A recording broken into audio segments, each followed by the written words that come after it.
Hello everyone. Tonight we are seated in a lost temple in the heart of a forest, and everything is quiet around us. Only the sound of an ancient fountain with its water lilies breaks the silence just a little bit as the sun slowly sets. This is the right time to gather round and listen to some stories. The first one begins long, long ago, when the world did not exist, and there was only darkness. A darkness you can picture if you gently close your eyes and let yourself go. Here's a story about how the world was created. Before time began to exist, the world was just an endless, dark ocean, and the only sound that existed at the time was the sound of its waves. But no one could hear them, because there were no earth, no heaven, not even time. Only two beings existed and were asleep. There was a giant serpent, a cobra, that floated on the waters, and Vishnu, the Lord of creation, who was lying asleep, safe in the cobra's coils. Vishnu had been asleep forever, even though forever made no sense in a world without time. In this world, there was nothing to know, nothing to explore, nothing to wait for. But the deep sleep of Vishnu contained a promise of change, a possibility that one day something could start and replace the nothingness. This promise began to materialize. Slowly, the first sound that had ever existed, apart from the waves of the dark ocean, the first sound started. Om. This sound had the power to fill the emptiness. It throbbed with energy, and it progressively conquered this void without limit that had always been the fabric of the universe.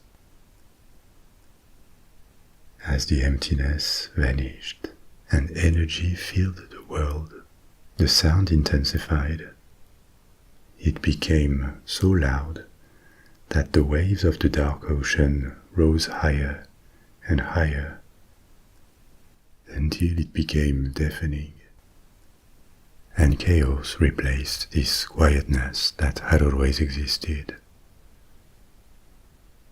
The agitation and the loud sound woke up Vishnu. He opened his eyes and became conscious of the world and of existence. As he was awakening, a lotus flower grew from his belly button, the first flower that had ever existed. The flower opened, and right in its middle sat another being, a new one, Brahma. Vishnu told Brahma to set to work and create a world. Still sitting in the flower, Brahma calmed the wind with a glance of his eyes, and the deafening sound, Om, that had awakened the world finally receded. Peace succeeded to chaos. Then Brahma split the lotus flower into 3 different parts. With one, he made the earth.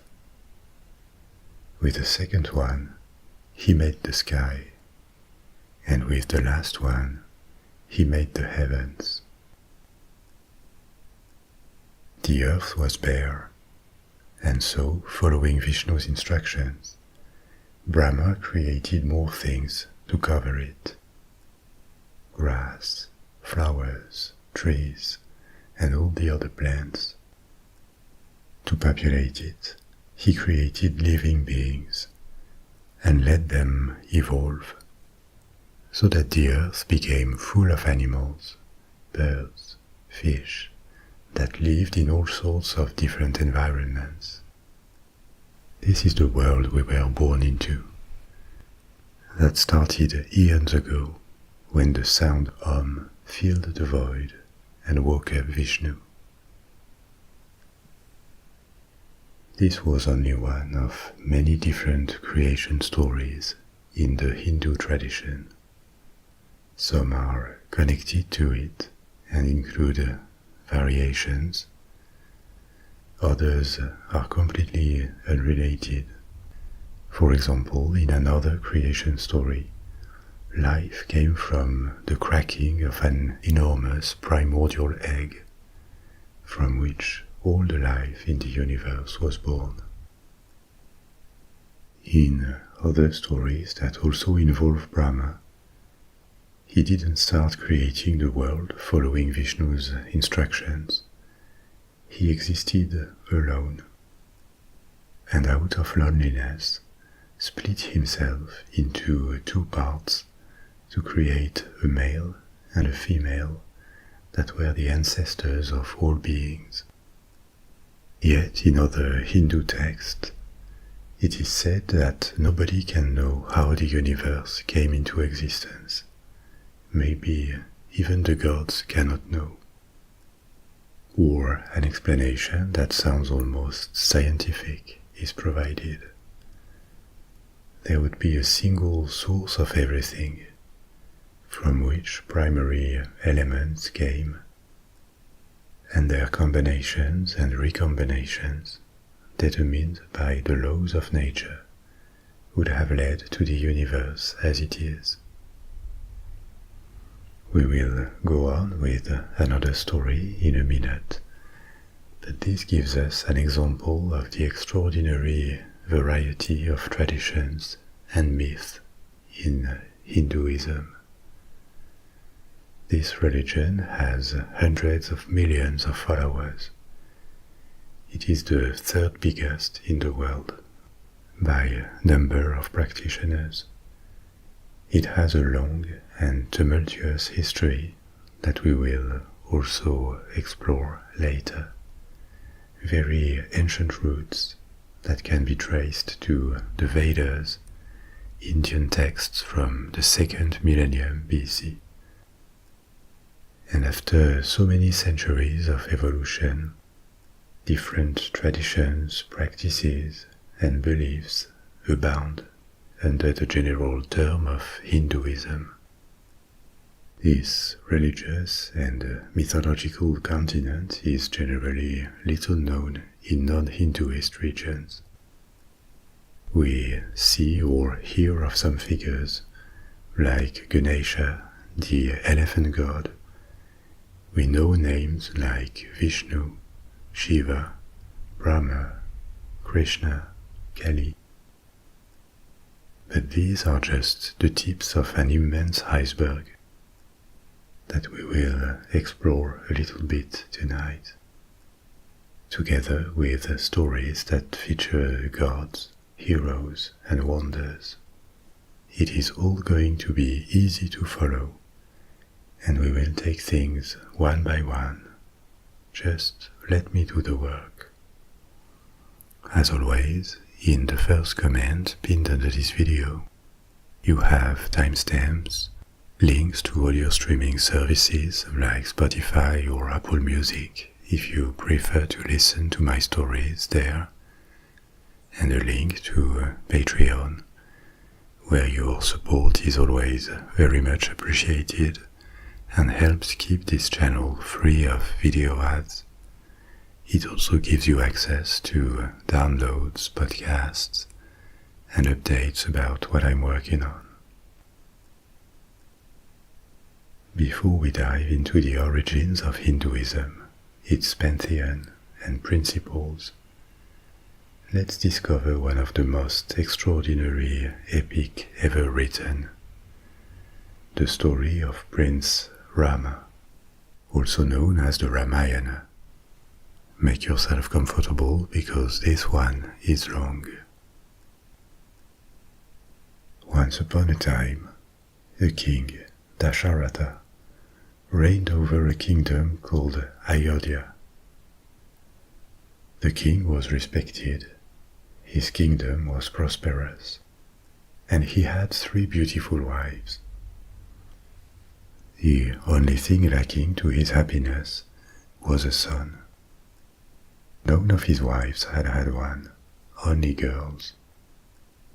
And Dasharatha needed an heir. So he turned to the gods. He performed a fire sacrifice and asked for a male heir. His prayers were answered beyond his greatest hopes. Vishnu, one of the most powerful gods that many regarded even as the supreme being, had heard the plea and decided to act in the king's favor. He gave him not 1, but 4 sons. All 3 wives became pregnant, and one of them had twins. The first son to be born was Rama, and soon followed his 3 brothers, Bharata, and the twins Lakshmana and Shatrughna. What the king ignored was that each son had been endowed with the essence of God Vishnu. They were part of a plan. The gods were oppressed by a powerful demon, Ravana, but despite their powers, they could not act directly, because only a mortal could destroy Ravana. And so Vishnu had opted to be born into mortality, so that he would be able to combat the demon. The mortals ignored this plan for now, and it is with joy and gratefulness that King Dasharatha received his 4 sons. The boys were all reared as the princes of the realm, and received the education that was suitable to their rank. They learned the scriptures to be cultured and wise, and the art of war to also become strong warriors. 16 years passed, and all princes grew in strength and beauty. When Rama was 16, a sage visited the court of his father in search of help against demons that disturbed the rights and oppressed the population of his village. Rama and his brother Lakshmana accepted to help him, and they received instructions and supernatural weapons from the man.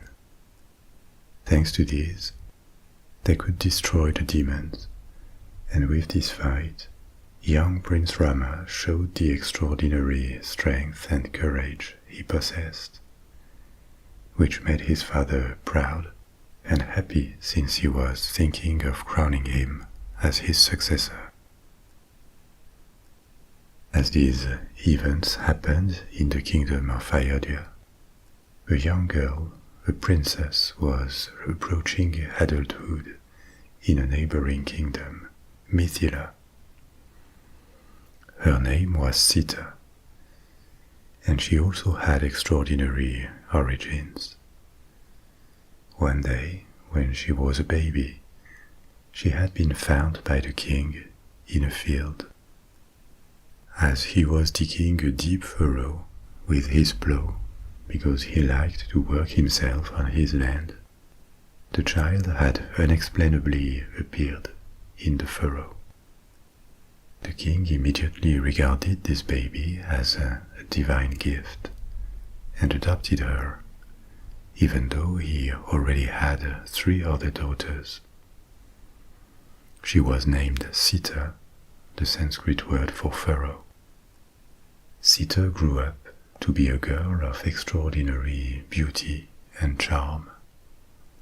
And of course, as a princess, there would be no shortage of pretenders to marry her when she would be of age.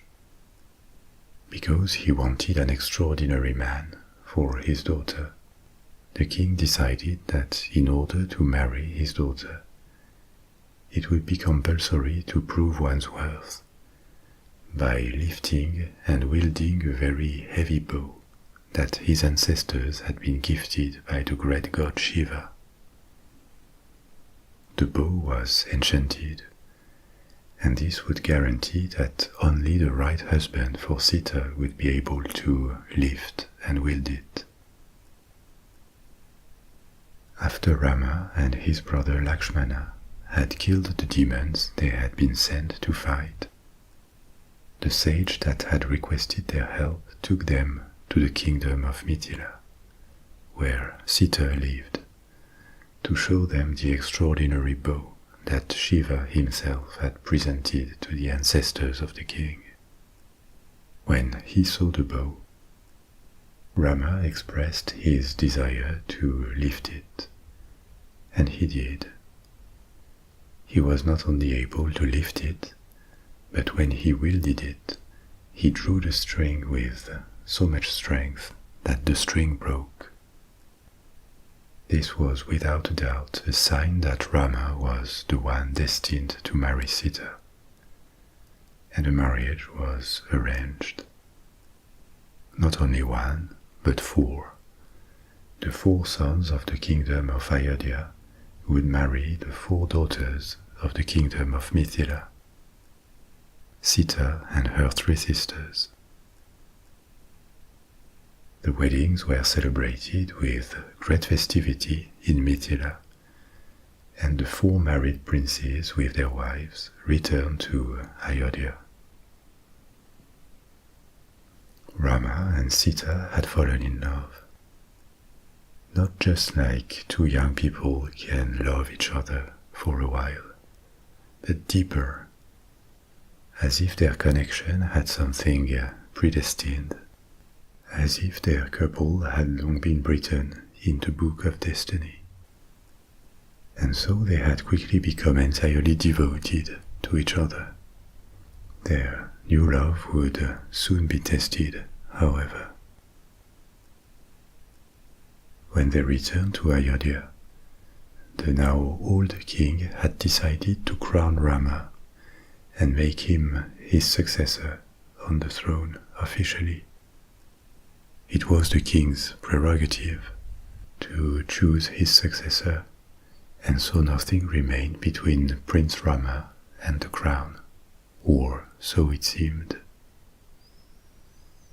King Dasharatha had 3 wives, the 3 mothers of his sons. Initially they all agreed to let Rama become the new king, but the second wife had second thoughts on the morning of the coronation day. She was inspired by a wicked maidservant to not let the throne escape when she had a son, Bharata, one of Rama's brothers, who could also become king. And she had a card to play. The king owed her 2 favors, 2 boons, that he had granted her long ago, but that she had never claimed. She decided to act just before Rama was crowned. She went to see the king and claimed her boons. First, she wanted Rama to be exiled into the wilderness for 14 years. And second, she wanted her son, Bharata, to become the king. The old king was heartbroken, but he was constrained by his devotion to his given word. He would not deny her the claims, because he had promised, and she was in her right. And so he called for Rama, and told his favorite son that, even though he lamented it, he had decided to exile him for 14 years, Many men his age would have reacted with anger and tried to make the king change his mind. But Rama was always in control of his behavior and obedient, and so he accepted his father's decree and prepared to leave. Sita had decided to accompany him wherever he would go, and at first he tried to convince her to stay in Ayodhya. There would be dangers, none of the luxury a princess was used to. Life would be harsh in exile, and maybe wild beasts or starvation would kill them. But Sita argued that the only kingdom where she wanted to live was with him, and he accepted. At least he would leave Ayodhya with the only treasure he really cherished. His other brother, Lakshmana, who had slayed the demons with him, also insisted to accompany them. And so the three left the palace and walked for a long time. They walked until they passed the frontier of Ayodhya, and they set camp in a forest. The old king was so sad and desperate to see Rama leave for a long exile with no hope of seeing him again, that he could not bear the grief, and passed away in the following days. Ayodhya was left without a king, because all these events had taken place in the absence of Bharata, the son propelled to the head of the kingdom by his mother's scheming. He was on a journey to visit a relative, and when he came back home, he learned that his father was dead, and two of his beloved brothers and sister-in-law were in exile. So he refused to profit from his mother's wicked machinations, and instead went to see Rama in the forest to ask him to return and rule the kingdom.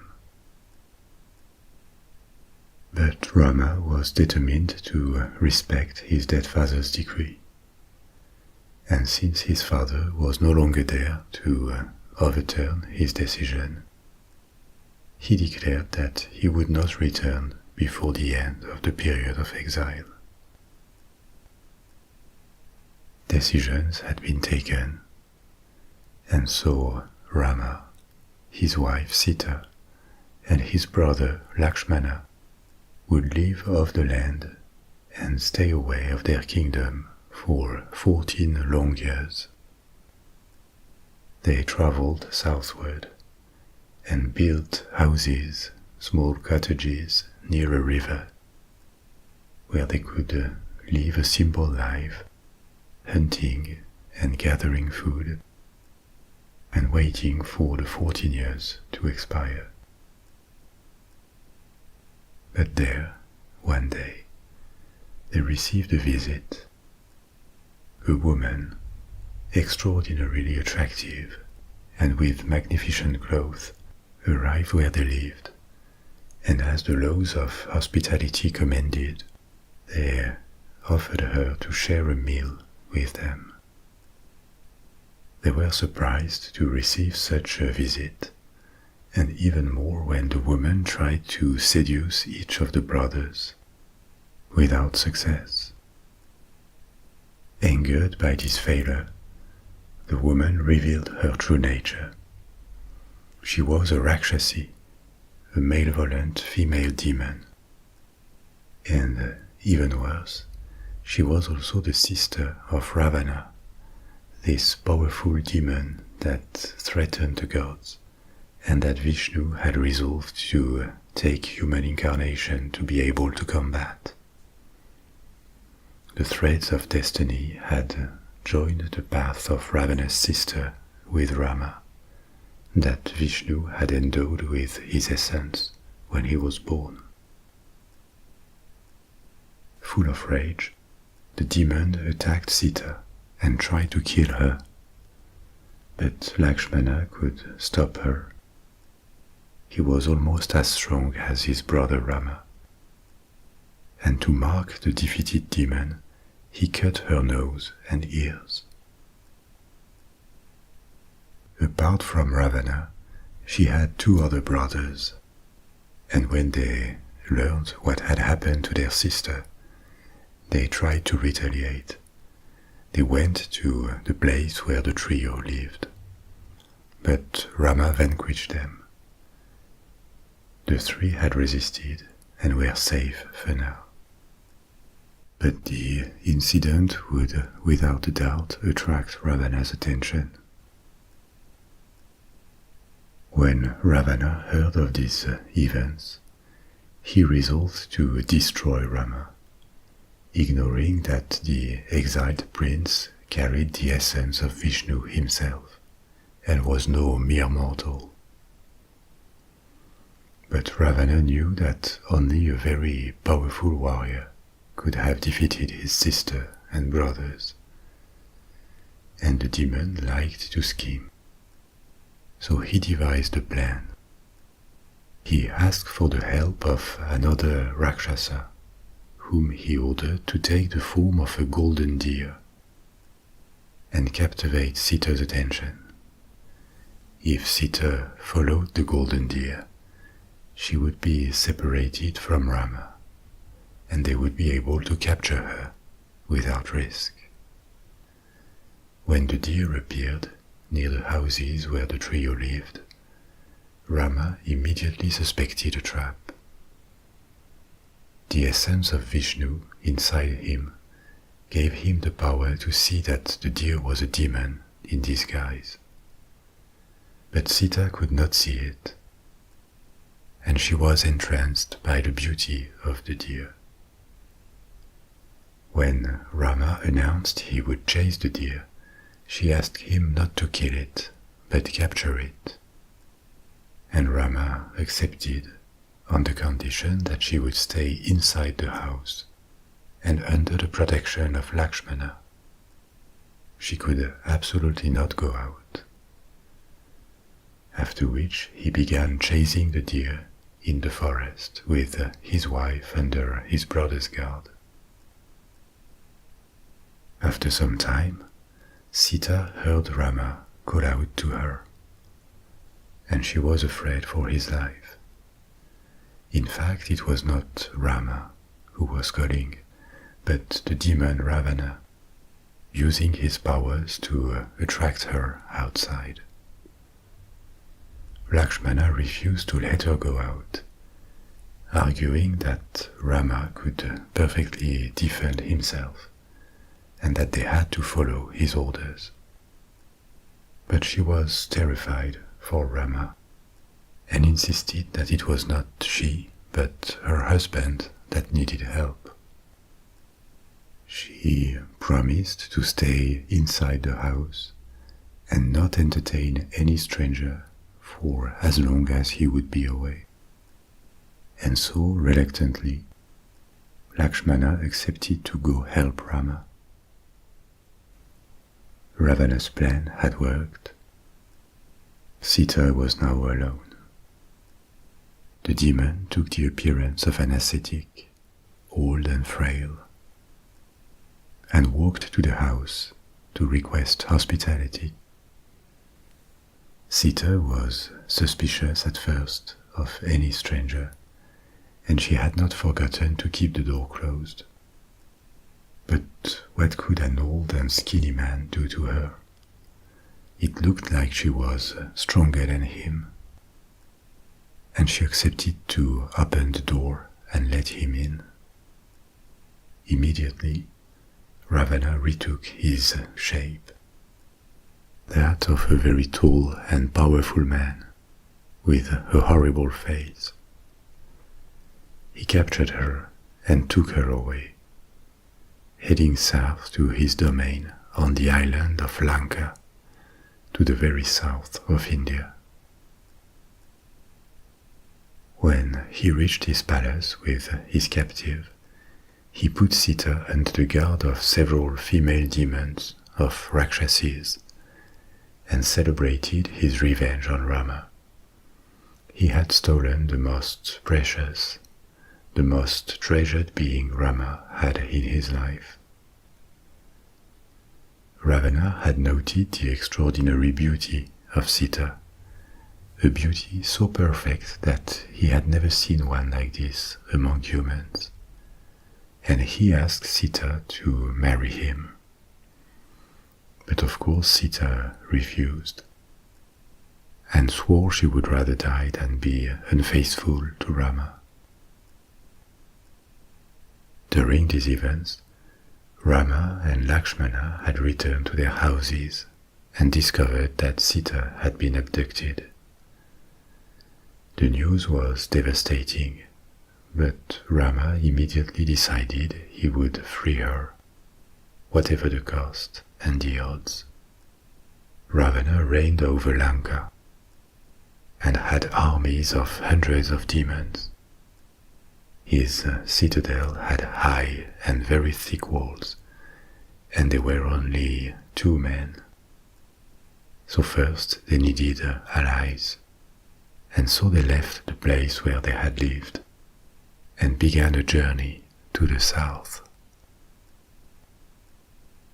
On the way, they started making allies.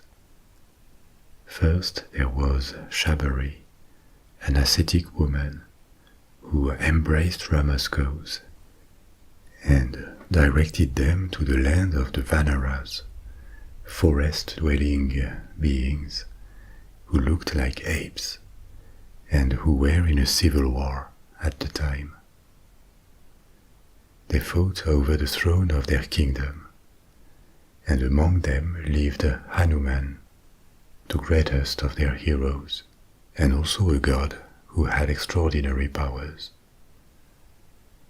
Rama befriended Hanuman, who resolved to help him free Sita. But Rama and Lakshmana needed more allies, an entire army, and so they accepted to help the pretender of the Vanara kingdom to seize the throne, against the promise that he would help them later, help them fight Ravana. And so it was done.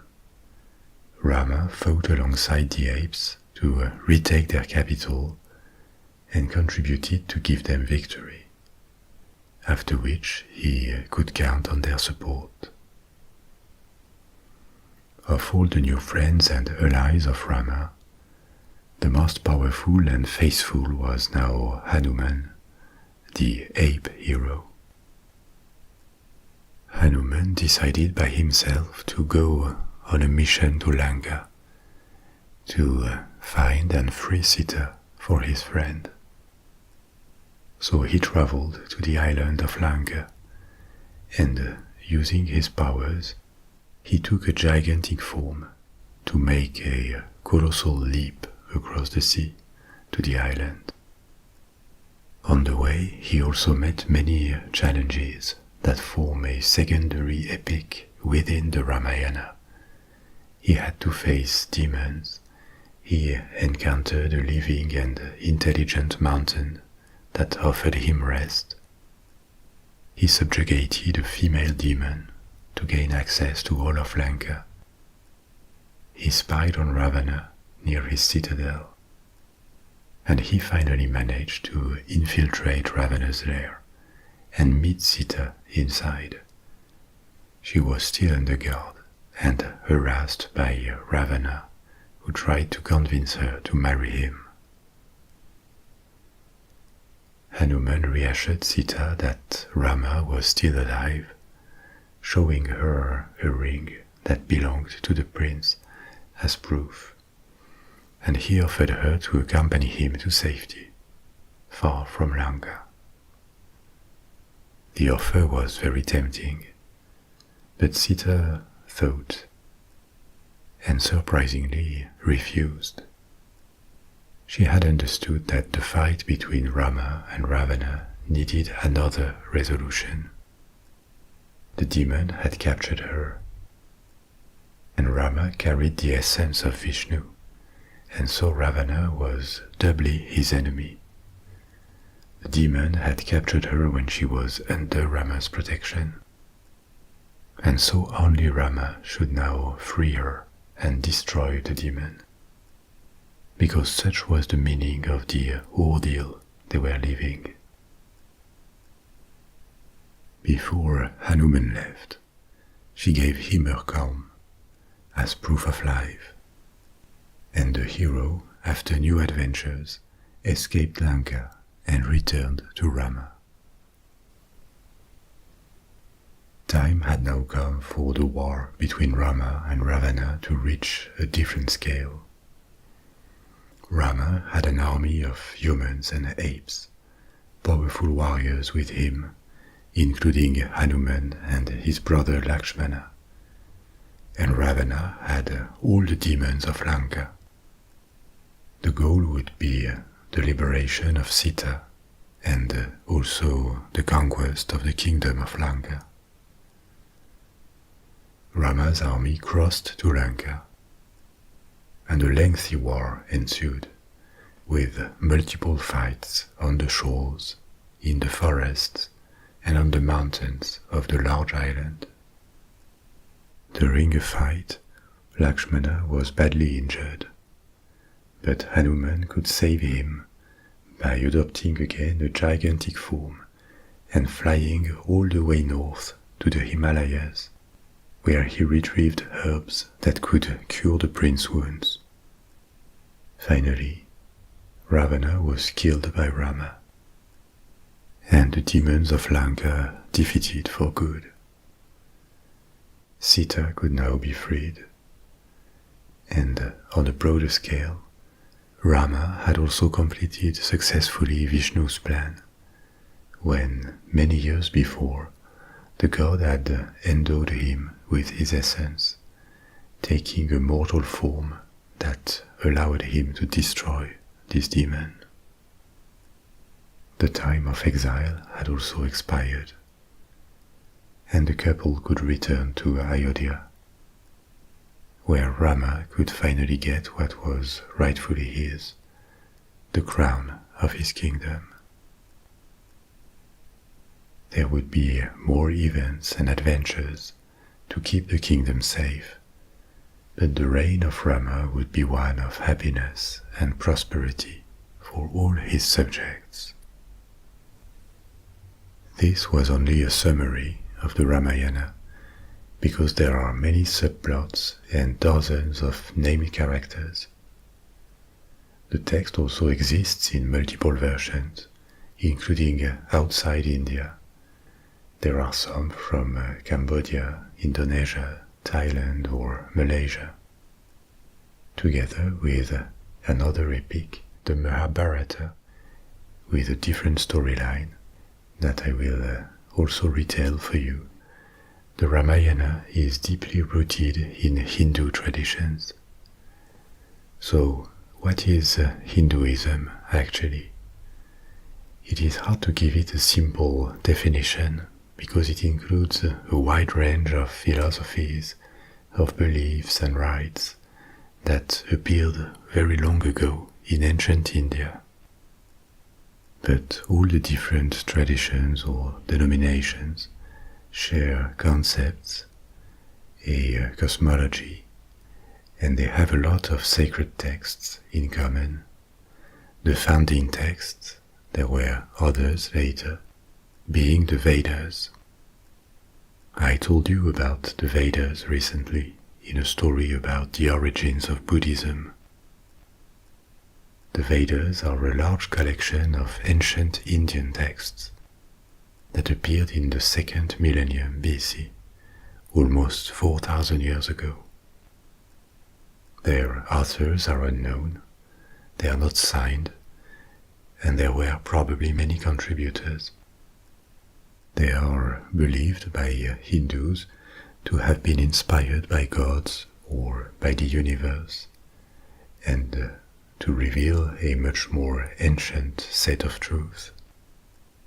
However, modern Hinduism has evolved a lot since the antiquity. Scholars consider Hinduism to be the product of a synthesis that emerged between the 6th and the 3rd centuries BC. That's still 2500 years ago, about at the same time as the origins of Buddhism.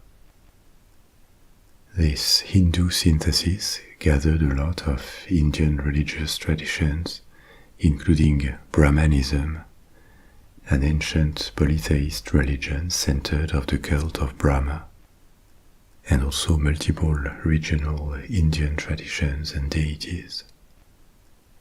Since there was no single founder or a single doctrine, Hinduism was diverse from the beginning, and this diversity only increased when it went out of India and expanded to Southeast Asia. Its origins also explain why it shares concepts with Buddhism. They are both rooted in ancient India in the first millennium BC. The concepts they share include karma, for example, that is to say, the principle of cause and effect that states that the actions and intents of an individual will have repercussions in the future. Or samsara, the idea that the world is like a wheel that completes cycles and that living beings are bound to this wheel. They keep coming back as they reincarnate. Currently, there are 4 main denominations of Hinduism. The largest one, by number of followers, is called Vaishnavism, or sometimes Vishnuism. It is the same thing, because it places the god Vishnu as the supreme being that leads all of the deities. It is far from unified as a denomination. For example, it includes subcurrents that consider as supreme beings historical incarnations, avatars of Vishnu, like Rama, we just talked about him, or Krishna.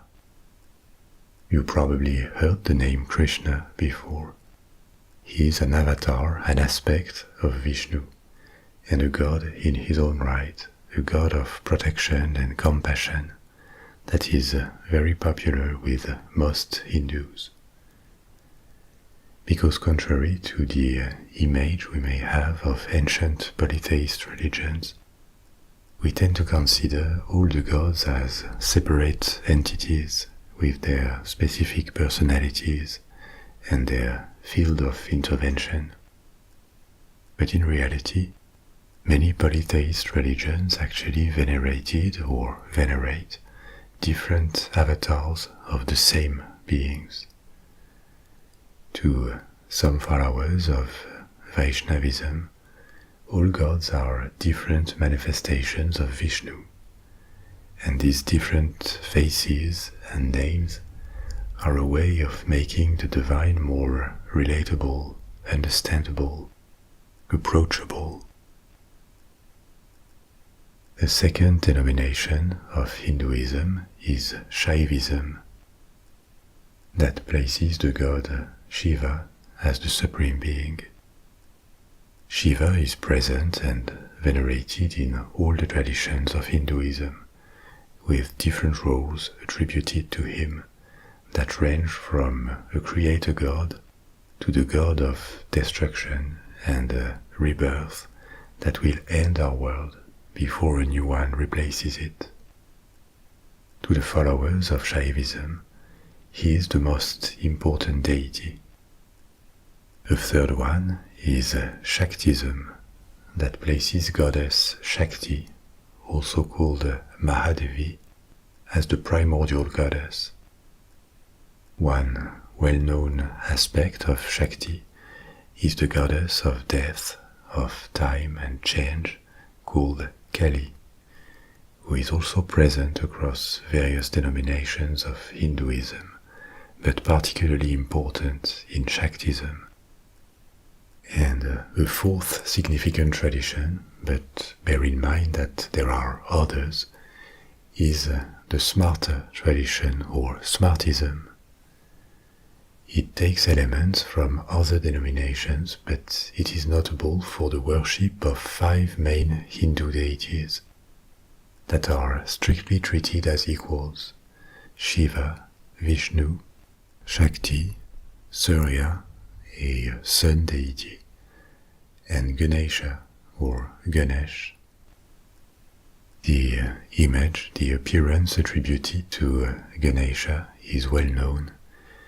It is the elephant god, and his image is abundant throughout India because he is popular across denominations as a benevolent figure that removes obstacles in life and brings good luck.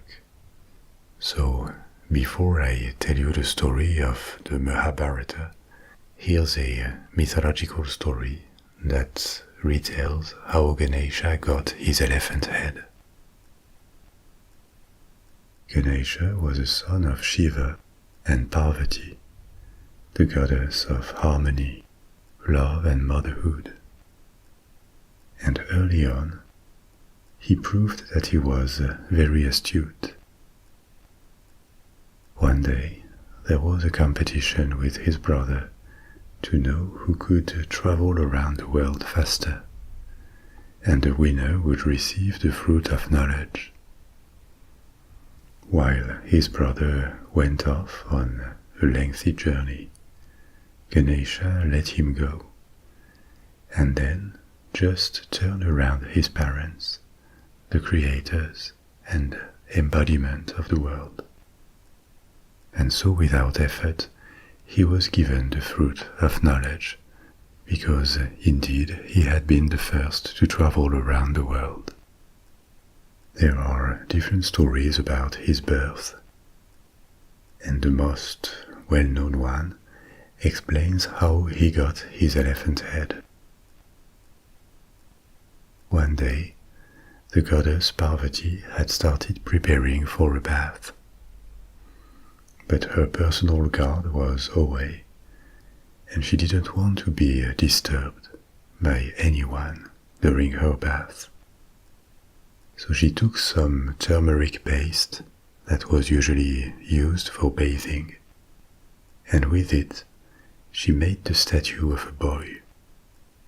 She breathed life into the statue and instructed the little boy to guard the door and not let anyone in until she had finished her bath. As she was making these preparations, her husband, Shiva, had come out of meditation and now wished to meet Parvati. So he went to her apartments, but was halted by the strange boy that guarded the door. Shiva tried to reason with the boy, explaining that he was Parvati's husband, but the boy could only follow the instructions he had been created for, and would not let the god in. Sensing that no reasoning would work, Shiva decided to fight the boy, and in his divine fury, he severed the boy's head, killing him instantly. Parvati was alerted by the noise, so she opened the door, and she was immediately enraged by the destruction of her little turmeric paste boy. So enraged that she decided to destroy all of creation. She could be radical sometimes. At her call, several monsters arose from her body and threatened complete destruction of the world. The creator, Brahma, was alerted that this angry goddess was about to destroy his creation, and so he forced her to reconsider and calm down. She agreed with 2 conditions. First, that the boy be brought back to life, and second, that he would become a god and be revered by all. Shiva also had cooled down and agreed to his wife's conditions. But the boy was now headless and could not live without a head. So Shiva asked his devotees to bring the head of the first creature they would find, and they soon returned with the head of a strong and powerful elephant. The head was placed on the body. New life was breathed into it. And this is how Ganesha was born. I told you that together with the Ramayana, another legendary epic of major importance in Hindu mythology was the Mahabharata. The epic is so long and abundant in characters and subplots that it would be impossible to cover exhaustively. It was written in verses, and to give you an idea, it is 7 times as long as the Iliad and the Odyssey combined. It is the most imposing epic from the ancient world that we know of, and it has very ancient origins. Some of the stories it contains were probably transmitted orally for centuries before they were put in writing. The present form of the epic appeared around 400 AD, and it contains a wealth of mythological material with spiritual, moral, or political significance. But everything is arranged around a central heroic narrative that tells of the struggle for the control of a kingdom between 2 groups of cousins, the Kauravas and the Pandavas. The story begins with 2 brothers, 2 princes. The oldest of the 2, Dhritarashtra, was supposed to become king, but he was blind, and this made him unfit to rule. So, on his father's death, he was passed over in favor of his younger brother, Pandu. Pandu was afflicted by a curse that prevented him from having children, also a problem for a king. So his wife asked the gods to father children in Pandu's name. And the gods responded. Dharma, Indra, and other male gods made Pandu's wives pregnant, and several princes, 5 of them, were born as divine heirs to Pandu. Pandu's blind brother, who had been denied the throne, also had children, and 2 clans formed, with these 2 groups of cousins, the Kauravas, the sons of the blind prince Dhritarashtra, and the Pandavas, the sons of Pandu, even though their biological fathers were different gods. Early on, jealousy and enmity grew between the 2 clans, and when King Pandu died, an open conflict started. The Kauravas had the upper hand in this fight, and the Pandavas were defeated and exiled. During their exile, the 5 Pandava princes jointly married a single woman, Draupadi, and they met a cousin of theirs, Krishna. Krishna was an avatar of Vishnu, like Rama, that we talked about before. And before befriending the Pandavas, Krishna had already accomplished extraordinary deeds. He had helped people and overthrown his uncle, who was a tyrant, to reinstate the rightful king of the kingdom he came from. Krishna became a close friend and companion of the 5 Pandavas. Eventually they all decided to go back to their kingdom and face the Kauravas for the second time but again they lost. It was decided that everything would be settled in a game of dice against the eldest of the Kauravas. But luck was not on their side, and the Pandavas were condemned to exile for 12 years to the forest. For 12 years, the Pandavas lived in the wilderness and prepared their revenge, carefully collecting allies and building up an army.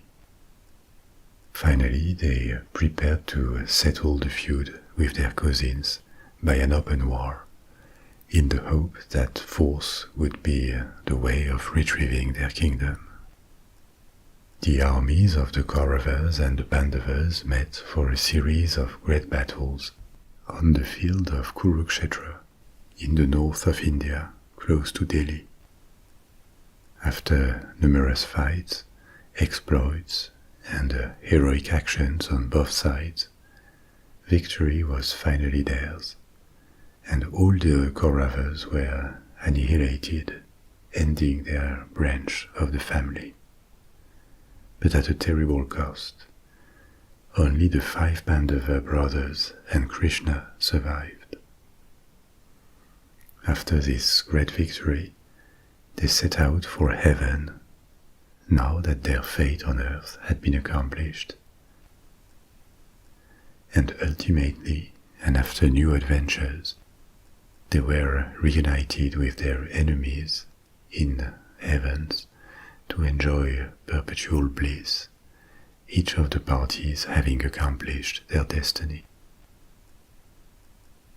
So this is the main plot line of the Mahabharata, but it doesn't do justice to the abundance of this work. It barely occupies 1/5 of it. The rest are individual stories of the many characters, involving gods, demons, and all sorts of fabulous creatures.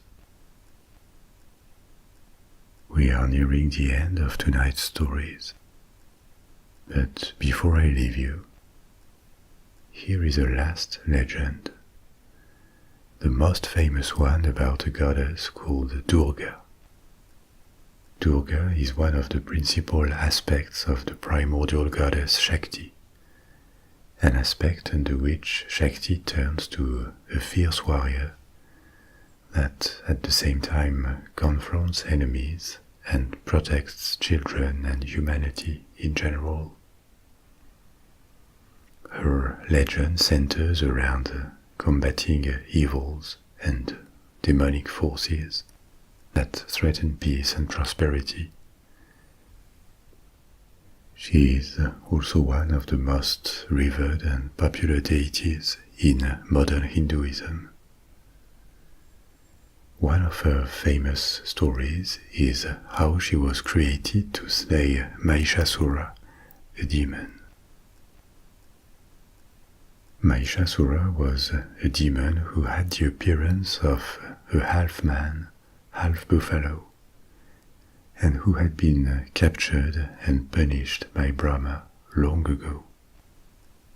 Brahma had condemned him to severe penance. The demon was to pray, fast, abstain from any violence, and generally correct his behavior and character.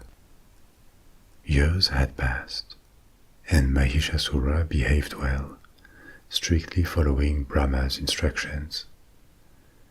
Brahma was pleased by this devotion and appeared to him, announcing that he would grant him a favor, a boon, as reward for his good behavior.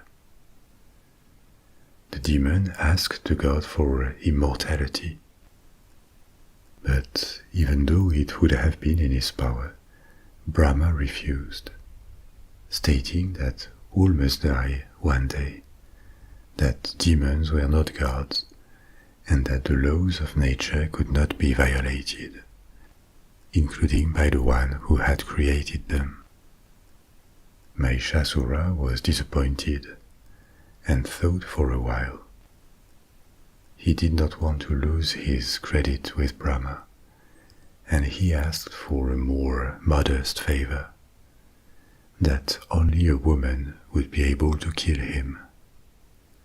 He thought all women were weak and no match for his strength. So this power would be the next best thing after immortality, because in practice no one would be able to kill him. Brahma thought that this was acceptable and granted him the favor. Mahishasura became invincible to all males. As soon as he was invested with this new power, the demon stopped pretending he was devoted to Brahma and embraced again his evil nature. He mistreated innocent people, destroyed, and as he gained confidence, he even began to invade the world. He was confident that no man could stop him, and he didn't fear women, since they were powerless against him, or so he thought. The Devas, the gods, were worried, and they consulted the Supreme Trinity, Vishnu, Brahma, and Shiva. They all combined their powers to create a warrior woman with many arms, one so brave and strong that she would be able to face Mahishasura. They gave her a copy of their own weapons and a lion as a mount. And so Durga was created and became the arm of the gods. Durga reached before Mahishasura's palace on her lion and defied the demon. Laughing, thinking he was invincible, the demon attacked the goddess, taking different forms, and the fight lasted for a very long time. Each time Durga was about to triumph, the demon changed form, and the fight restarted. Finally, as Mahishasura was shifting again to the form of a buffalo, she managed to hit him during this transformation, which was his weak point. The demon was killed, and the world delivered from his oppression, after which Durga could return triumphant and take her place among the many gods, always ready to intervene to restore peace and order.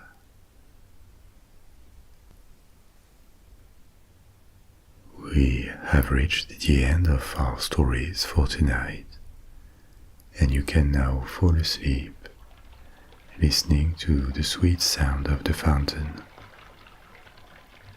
Everything is perfectly quiet, and the benevolent gods and heroes will look after your sleep. You can let go, adopt a little smile, and let sleep take you.